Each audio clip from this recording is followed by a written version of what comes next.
Coucou, je suis ravie de vous retrouver. Je suis Audrey d'Énergiolib, énergiologue énergéticienne et cartomancienne, et nous allons voir les énergies pour ce week-end, ce qui vient à nous. Donc il y a plusieurs choses.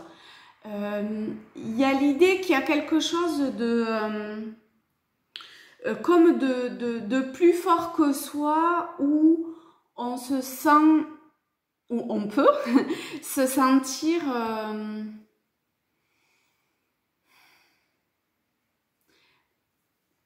galvanisé ou vivre sa vie à 3000%, à être dans un état pas d'extrême, mais de joie intense.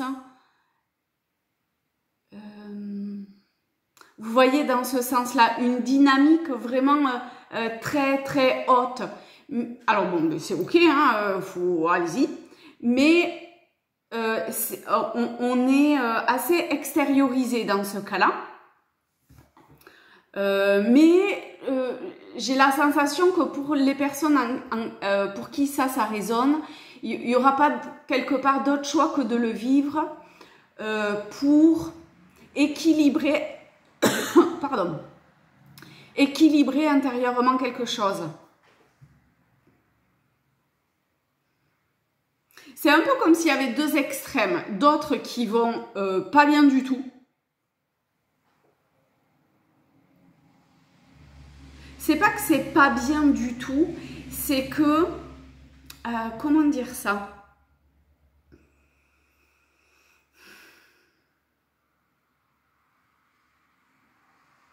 Non, c'est pas que c'est pas bien du tout, c'est que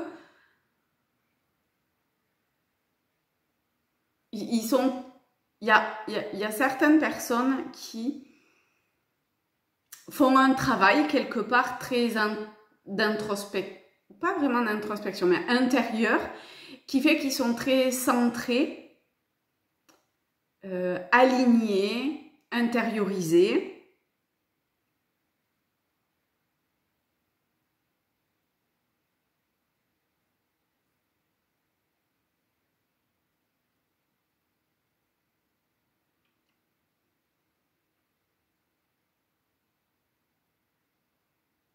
Et qui résiste, enfin, je sais pas si c'est résiste, lutte, un truc dans le style, à une énergie qui cherche à les tirer quelque part. J'ai pas la sensation que ça soit lié à cette joie extrême, un peu euphorisante, vous voyez, que j'ai expliqué tout à l'heure. C'est plus une recherche de stabilité d'un état intérieur.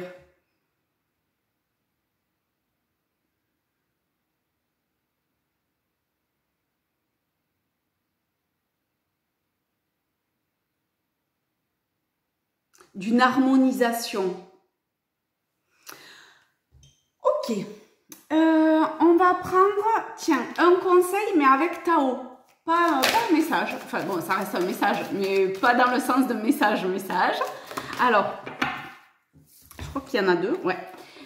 Si vous voulez, vous pouvez choisir une et deux.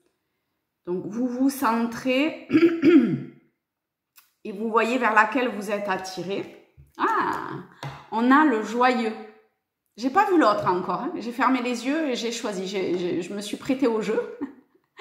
Donc le joyeux, c'est celle-là que j'avais choisi. C'est bonheur, ravissement, interaction, bonne volonté, franche communication, persuasion amicale, expression de soi. Vous voyez, il y a un truc quand même au niveau de la communication, peut-être pour certains, ça racle. Donc il y a peut-être à libérer émotionnellement, et je sens que émotionnellement ça monte. Oh là là, ça va presque me donner envie de pleurer. Des choses. Eh ben dis donc, ça fait pas très joyeux, hein, mais voilà. Donc je vais passer à la deuxième avant de pleurer devant vous et de m'effondrer, n'est-ce pas? Ah, elle était bien, hein, la deuxième, hein, pour ceux qui ont choisi la 2. C'est la prospérité. Et la prospérité, il y a richesse, heureuse fortune, succès, expression de gratitude en aidant autrui, bien matériel. Bon, on a quand même 2 énergies qui sont au niveau du conseil qui sont sympas. Une énergie qui se laisse un petit peu porter par le flux, pas de ses émotions, mais vraiment des planètes, du courant comme ça. Vous voyez, il n'y a pas de résistance ni rien. Il y a vraiment se laisser porter par l'énergie qui circule,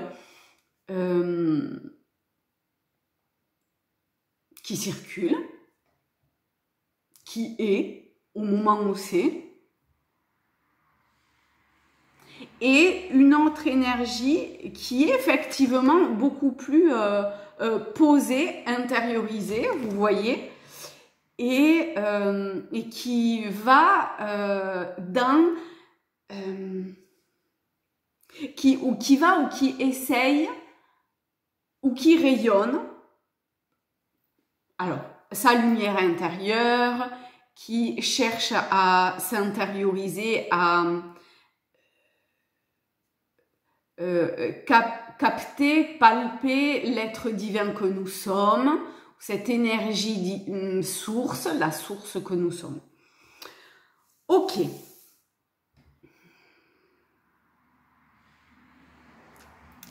On va prendre les portes de l'intuition. Ça fait mal au cou. Avec, bon, je sais pas. Ah, l'abondance. Je suis désolée pour le petit halo, mais il fait assez sombre. Ça tonnait et ça pleut. Trop bien. Sentez-vous mériter le meilleur sans aucune condition en contrepartie. Et c'est l'arcane, enfin pas l'arcane parce que c'est un oracle, mais la carte numéro 1. Vous voyez, l'abondance, la prospérité, on est sur un peu la même thématique. Celle-là, elle était vraiment globale et générale pour tout le monde. Ah tiens, je vais prendre ce jeu-là, ça fait longtemps. Pour avoir comme une image un petit peu commune. C'est pas vraiment commune, mais de ce que ça tend à... de ce vers quoi ça tend à nous amener et où chacun, ben forcément, réagit avec sa personne, son individualité, son histoire, et ce qu'il est en train de traverser. Et c'est les événements. On a celle-là. C'est cool. Il y a un petit côté très léger, sans se prendre au sérieux, en mettant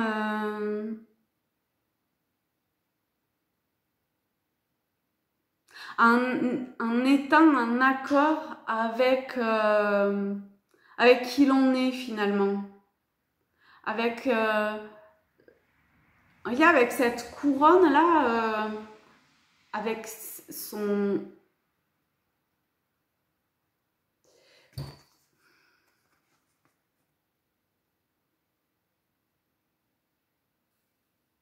sa lumière, voilà, sa lumière.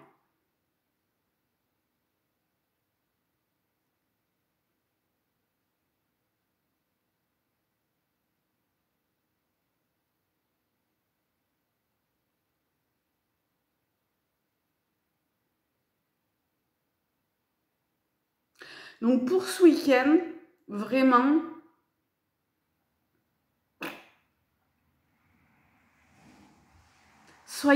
essayez d'être le plus en accord avec vous, mais pas avec vous le personnage qui rentre dans... avec votre individualité.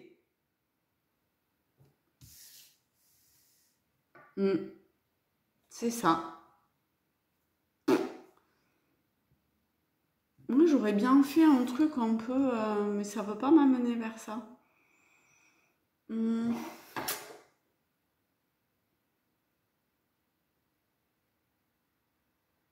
C'est fou parce que ça ne veut pas m'amener vers un truc un petit peu style pratico-pratique. Bon, allez, on va quand même se faire l'oracle des miroirs.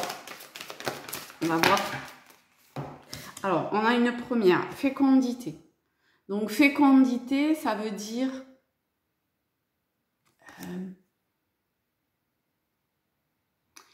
essayez de percevoir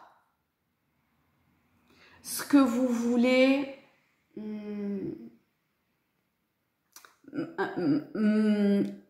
materner, voire éclore plus tard. Ensuite, on a l'enfermement. Ah, elle était toute seule, celle-là.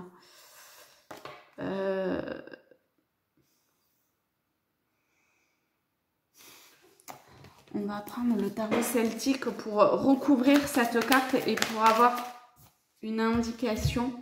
On a le valet de coupe sur l'enfermement et on a ici une idée de guérison par rapport à l'enfermement quand même.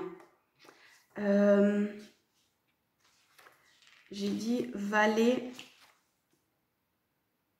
début créatif, nouvelle étude. Vous voyez, on est encore sur le début dans le sens de la fécondité et de quelque chose de nouveau, forcément un nouveau projet. C'est pas le départ, mais c'est la capacité de pouvoir quand même créer quelque chose. Et qu'il se passe des choses qu'on ne perçoit pas avec la fécondité, c'est vraiment ça aussi, mais que pour autant, il ne faut pas s'enfermer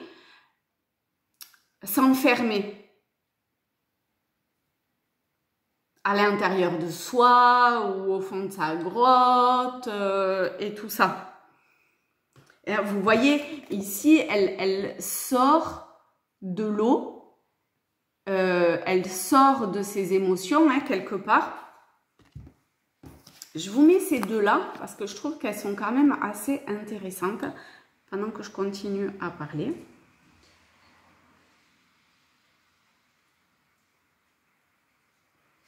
Il y a des choses qui peuvent être amenées intérieurement au niveau d'une intuition qui peut se révéler, qui peut monter à votre conscience. Écoutez-les et laissez libre cours à ce qui vient.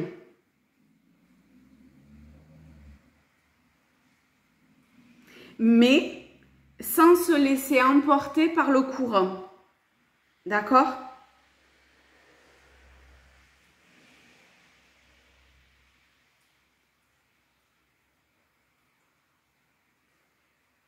Écoutez, apprenez, soyez réceptifs.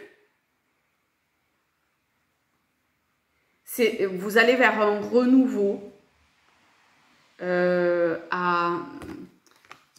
un renouveau spirituel ou individuel. Et après, on a deux cartes. Bon, ben voilà. Qui confirme ce message et qui est le changement et le bouclier. Donc, avancez avec confiance parce que vous êtes protégé. Donc, allez vers le changement en toute confiance. c'est magnifique. Je vais quand même regarder si j'ai... Ah ben mince, je l'ai pas. Ben si jamais je le retrouve, je mettrai en commentaire. Ah ben c'est bizarre que je l'ai pas. Le truc de enfermement. Ah si, voilà. Hop, 36.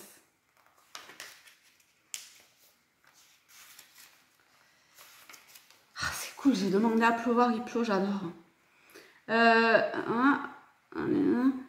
Mais aussi la maison de repos, la solitude. Vous voyez, ah tiens, j'avais jamais fait attention. C'est influencé par Saturne et Pluton. Par l'idée avec Saturne Saturne est un poisson. Donc pour les poissons, ça va aider à vous structurer, ou les signes d'eau aussi, à structurer, à poser les choses. On n'est pas dans un mouvement, comment je vais dire ça, enfin c'est Saturne quoi, hein, c'est le temps. Et Pluton qui est la transformation.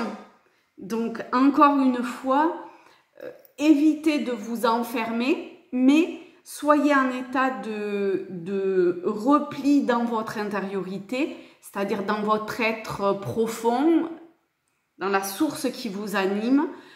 Bon, mais voilà, hein, c'est pas grave si vous vivez, je sais pas moi, cette joie intense, et bien allez-y, d'accord, mais essayez, même au contraire, c'est toujours mieux que de l'enfermement, et essayez de ressentir ce changement qui est en cours, ce qui est en train de se tramer, et c'est pas essayer de voir ce que vous quittez ou je sais pas quoi, c'est voir plutôt ce qui est en train d'émerger et ce qui se construit dans